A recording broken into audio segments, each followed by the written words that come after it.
So I'm here in my Ma's garage. This is where some of the magic happens in terms of props. Not all of them, but some of them. Spray paint, here's my headset, generally for traveling, all that good shit. So, I guess sit back and watch the magic happen.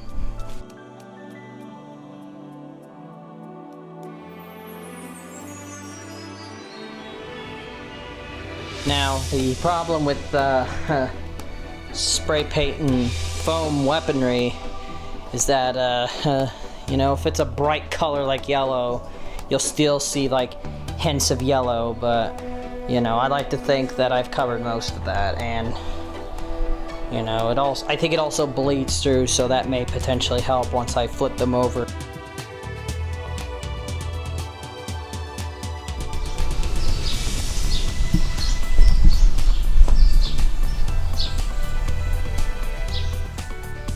Alright folks, in addition to what I was working on in the garage the other day, it's time I showed you the rest of the props. So, I think it's safe to say that during this film that I spared no fucking expense. And that goes for a lot of the weapons. Some are really old, like they've been around for decades. Some are fairly new that I've introduced into my library of things. And first and foremost right here is the swords. And it's this one right here, which Dominic is going to keep after production, which is, first of all, these came with the sword itself, the kunai. They're very pointy and actually quite sharp. I actually tried my hardest to dull them as best I could to no avail. So, there's that. Of course, we also had to be extra careful throwing them in, because otherwise, you know, something horrible will happen. And that goes the same for this, which is what Dominic's going to be using throughout the movie. This is what's referred to as a ninja machete, according to Amazon. Basically, I figured this sword would be perfect for Mihoshi's character. It looks modern, it's got cool little holes there, and it's even got this, and also the little thing there. It's really fitting for his character, I think, which is ultimately why I got it.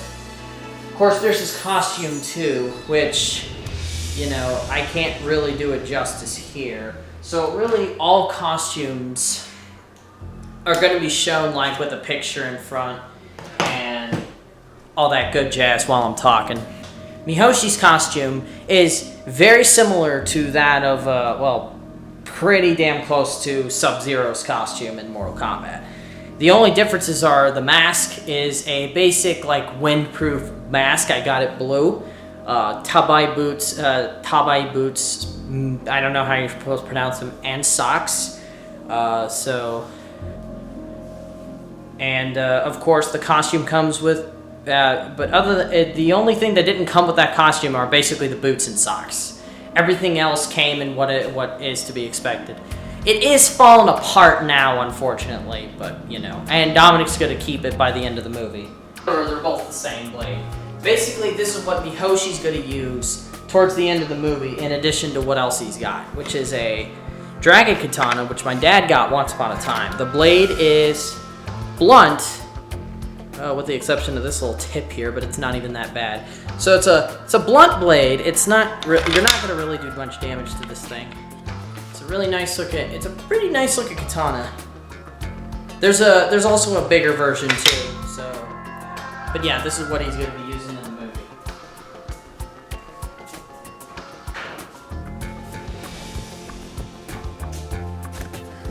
I got this attaché case. It's really nice. It's silver. And I ultimately figured and me and Jordan agreed that he can have it at the end of production, since I didn't really have anything to give him to begin with, so this is what's in it right now. Now, don't be fooled by its appearance. It's literally just a fucking clock. It's not a bomb. It's literally just it's literally a clock, and it functions too. Even gets the time right and everything. Of course, that's not the only thing the Akashi case will have. It'll include like money, which is obviously play money. It's not the real deal. And this, which I'm not gonna spoil who this is. You'll just have to watch the movie and see. Of course, if the clock dynamite wasn't gonna get me into any trouble, these next ones probably would. Inside this case, we have... This is an Airsoft sniper rifle. Basically, here's the magazine here. You load BBs into it like so. Pull this back here. This is a mock scope. This isn't actually a real scope. And that's all there is to it. Even comes with a functional laser sight too, which is pretty cool. This thing only appeared for one particular scene only, and you'll know which one it is as you watch the film.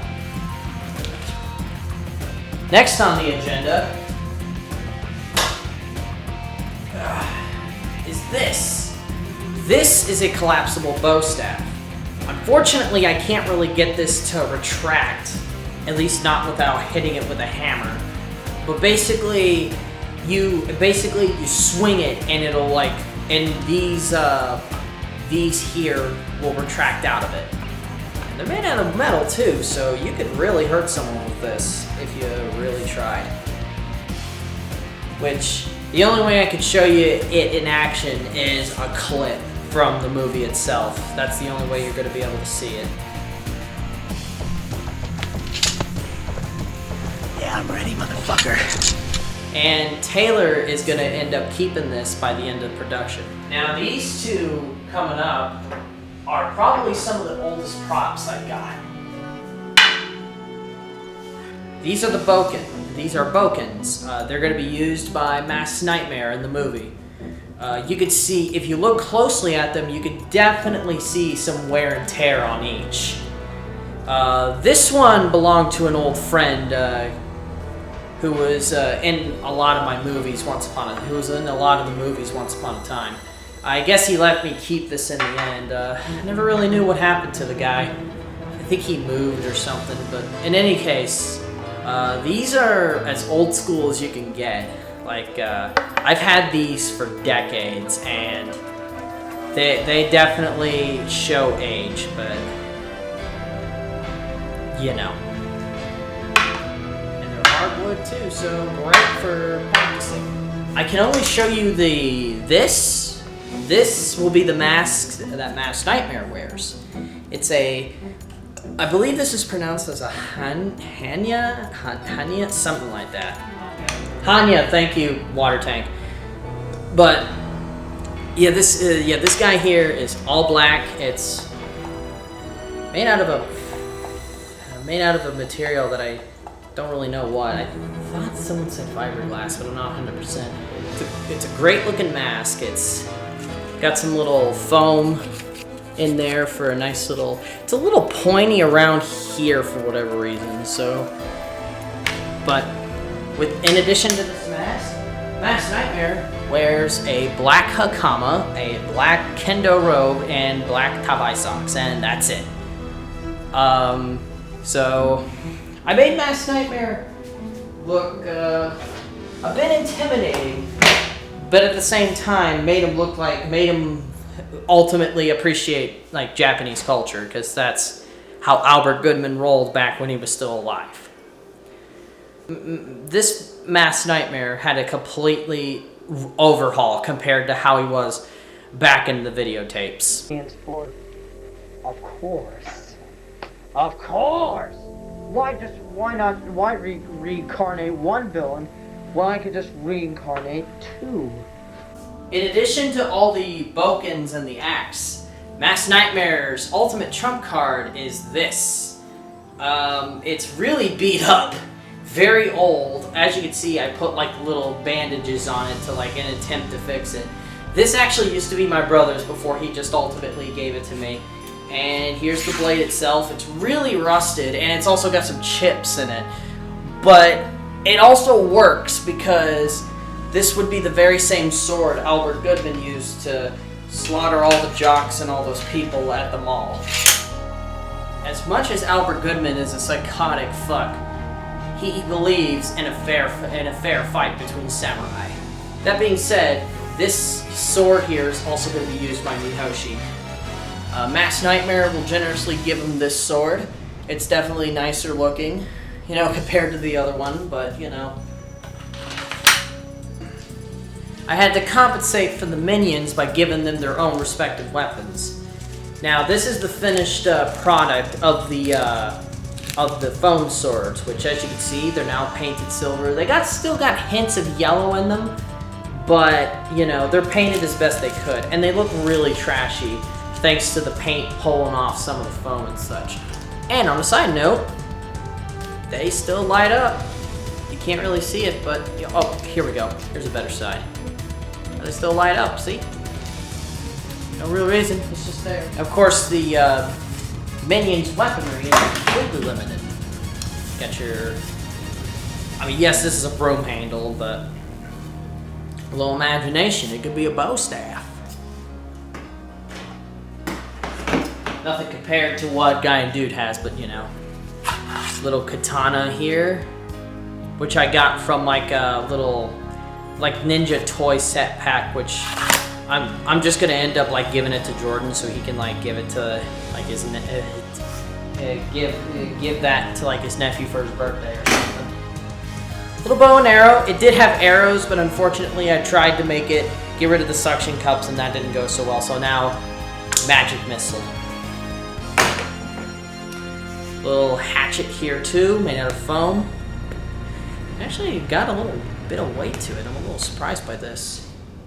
And of course the masks themselves, which I will go over each one. Skull mask. Save that one for last. This mask is interesting. It looks good, and it also lights up if you put a battery in it, which I will show in a separate video. Which here's the little thing itself. You just push this, and the mask lights up, and it takes only a couple AA's, which I will demonstrate in a separate video.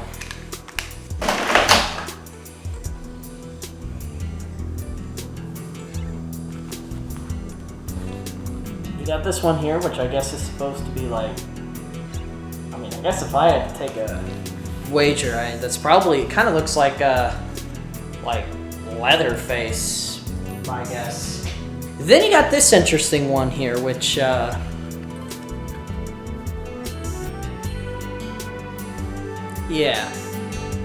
interesting indeed.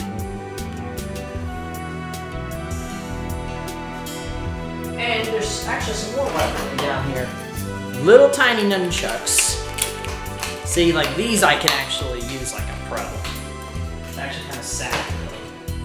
These size here, you know, but nowhere near as good as those size in the back. Those are also a decade old, so. Little knife right here. And finally, this one I kind of regret purchasing, but you know.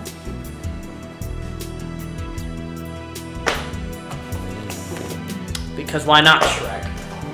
I usually try my best to differentiate every actor wear a different mask. Of course, some of the masks you see in the movie aren't listed, are not in this tub, mainly due to the fact that there's been people who brought in their own masks, which works out just fine, because that's exactly what I told them. All right, next up we got Dimichi Doshiro's stuff. So you might remember this from my cringy Renaissance Fest movie that you can watch on YouTube, but yes, I did buy this at Renfest once upon a time, and it works, you know. It's a good hat. Bunch of shurikens here. They're made out of rubber, and 3 different kinds. You got this one here. You got your basic one here, and you got this one, which is actually pretty cool.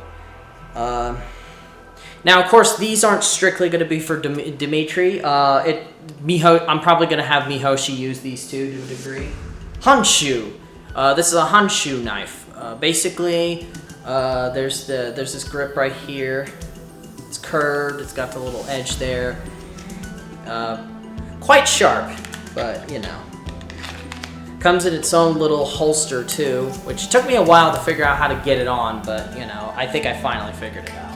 And this chain that I found once upon a time, it's rusted and shit, but that's kind of intended as such anyway. So, glasses. Dimitri did wear glasses when Cameron played the role of Dimitri Doshiro. I will be taking over that role, so glasses. They go in this little pouch here. Of course, they'll look like they're going in this pocket, but I'm always gonna like put them in there when I do like heavy combat shit. So in addition to all that, Dimitri Doshiro wears a fishnet shirt under the brown vest that he's got, including a pair of pants which are similar to Hakama, but not quite. The bottoms are completely different. The same Tabai boots and socks that Mihoshi's costume has. So yep, a traditional, different take on a ninja, but really I've always picked. But really, the way this character was made is that Dimitri Doshiro is a ninja from the desert. So and yes, it was inspired by Naruto. You have to remember, I was a Narutard back in the day.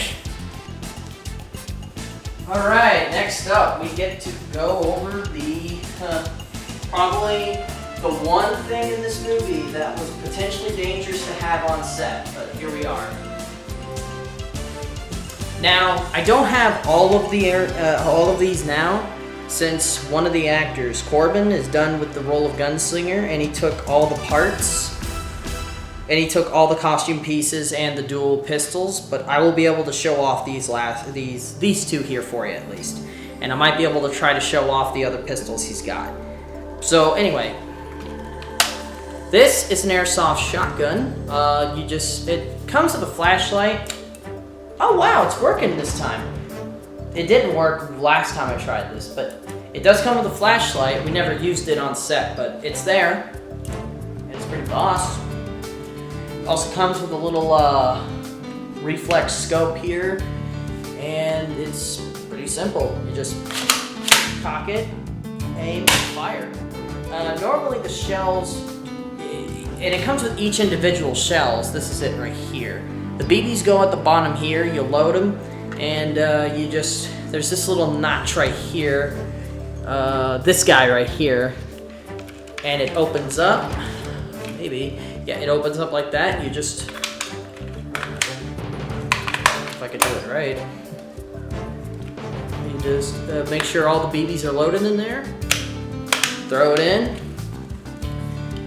Go, click, fire. And if you want to reload, what's really cool is that the the shell actually drops on the ground too, making it look pretty damn cool.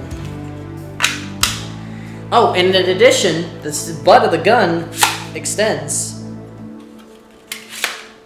It also comes with like a little carrying strap, which is what these little nunchucks are for, if you can see them.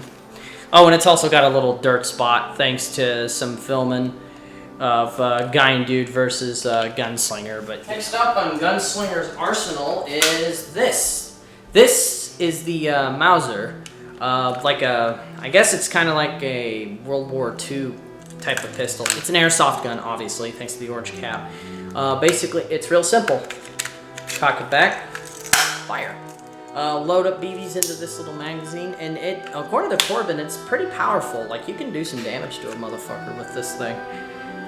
So, and as intended, this gun is actually meant to be the syringe pistol that Gunslinger uses at some point in the movie. I'm not going to spoil it for you here, but you'll just have to watch yourself, and Gunslinger will explain the deal.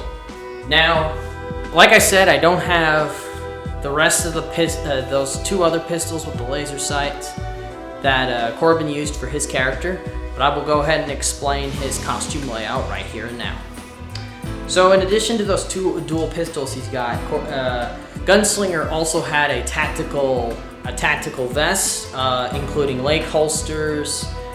He also had a flashbang. I forgot to mention, which is basically an airsoft grenade, and it's an interesting one. And it's an interesting one, which I will go ahead and show you here. He also had full-fingered gloves, tactical gloves, and knee pads, which he ended up using as shoulder pads, which is totally fine. And I'm glad it worked out the way it did. Now, the funny thing is that it was risky having him walking around town like that. It really was.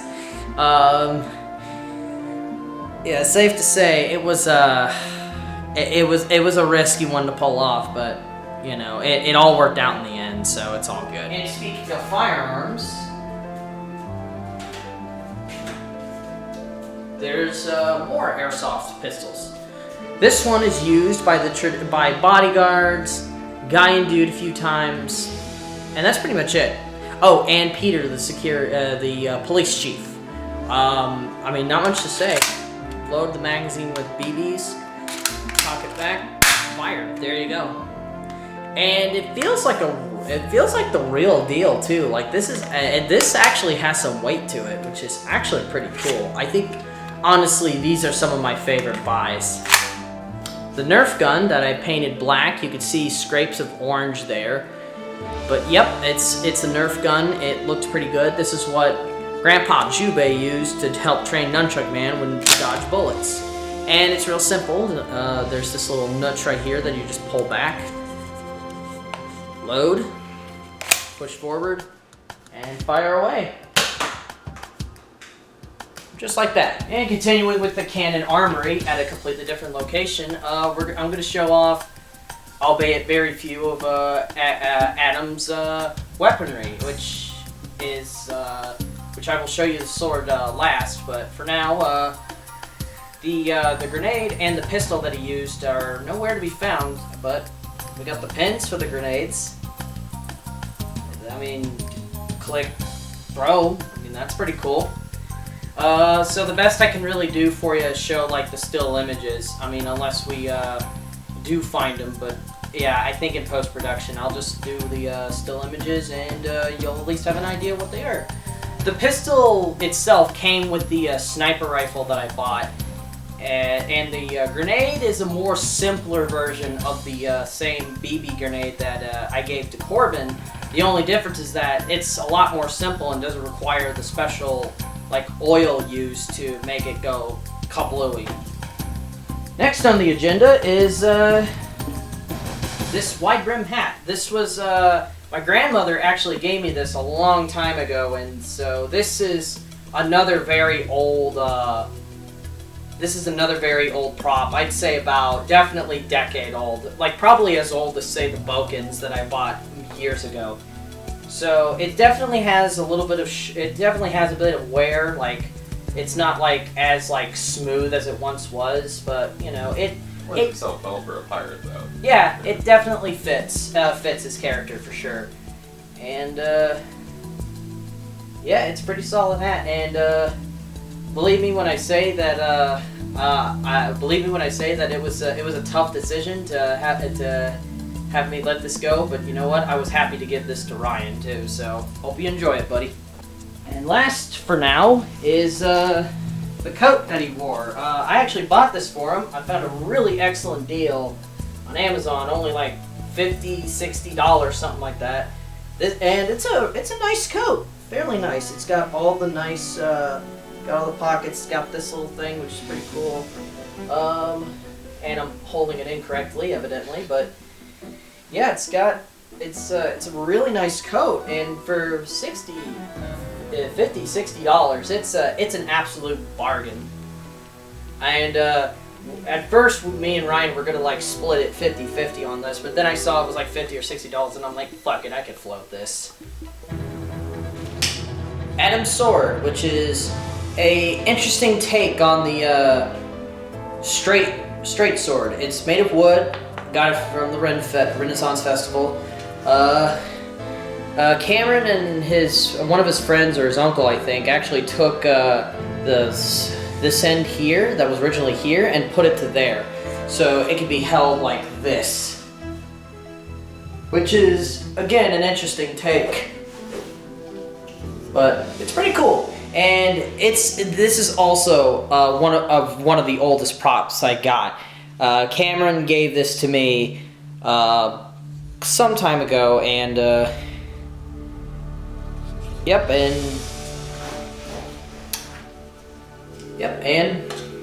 I mean, it's a little loose, so you could tell it's definitely showing some age, but you can still get a good few swings with it. But I have a feeling eventually one wrong swing is just gonna make it go pfft. And so I think this one might end up retiring on the wall for sure, so yep. And that, ladies and gentlemen, is it for the Cannon Armory, for the Nunchuck Man Project Apocalypse behind the scenes. Thank you guys for watching, and I hope you enjoy the movie. Thank you.